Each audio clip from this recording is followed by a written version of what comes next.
Yo mga idol, kamusta? Sports Talk PH nga pala. Ang prediksyon ng mga legends, pag-usapan natin yan mga idol. Ngunit bago ang lahat ay huwag kakalimutang mag-subscribe at i-click ang notification bell button for more sports talk. So hindi nga po natin maitatanggi na buhay na naman ngayon ang sports ng boxing nang dahil sa pagbabalik ng ating pambansang kamauman ni Pacquiao para labanan ang current WBC welterweight world champion Mario Barrios sa July 19 sa Las Vegas, Nevada. Kaya naman dahil dyan ay maging ang mga legendary fighters ng boxing ay nagsalita na din patungkol dito. Ayon sa Fighter of the Decade ng dekada 90 na si 4 Division World Champion Roy Jones Jr. ay sa usapin pa lang daw na kaya pang lumaban ni Pacquiao sa edad na 46 at nasa kondisyon pa din ang katawan nito, ay dito pa lang daw ay panalo na si Pacquiao kasi hindi naman daw ito kayang gawin ng karamihan ng tao sa buong mundo.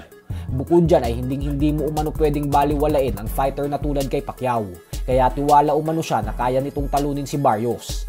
Habang ang 2 Division Undisputed World Champion naman na si Terence Crawford ay sinabing magandang match-up daw para kay Pacquiao si Barrios. Pero dahil umano sa edad ni Pacquiao kaya 50-50 daw ito para sa kanya. Subalit hindi na din daw siya magugulat kung matalo ni Pacman si Barrios kasi ilang beses na umano tayong sinorpresa ng nag-iisang 8 Division World Champion ng boxing. Samantala ang former 2 Division World Champion naman na si Sab Judah ay sinabing napakataas umano ng kanyang tiwala na tatalunin ni Pacquiao si Barrios. Kapag sobrang kondisyon daw kasi si Pacquiao at naging maganda ang panimula nito, ay tapos na ang boxing. Kasi kahit ano umano ang mangyari ay Pacquiao is Pacquiao. Habang ang former 6 Division World Champion naman na si Oscar De La Hoya ay sinabing bagamat hindi ito magiging madaling laban para kay Pacquiao ay kumbinsido umano siya na kaya talaga nitong pataubin ang mas batang si Barrios. Ang 5 Division World Champion naman na si Sugar Ray Leonard ay pinagtanggol si Pacquiao sa mga bumabatikos dito nang dahil sa paglaban sa matandang edad.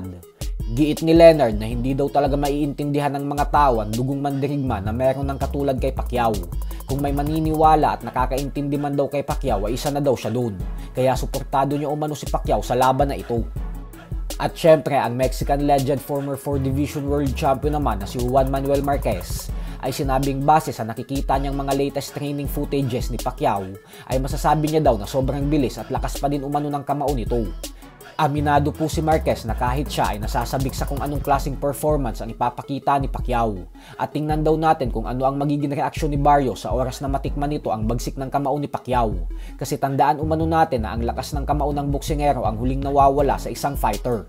Basta wala lang umanong maging injury si Pacquiao sa training camp nito, ay walang duda umano na kayang-kaya talaga nitong talunin si Barrios. So hanggang dito na lang po muna tayo mga idol. Sports Talk PH,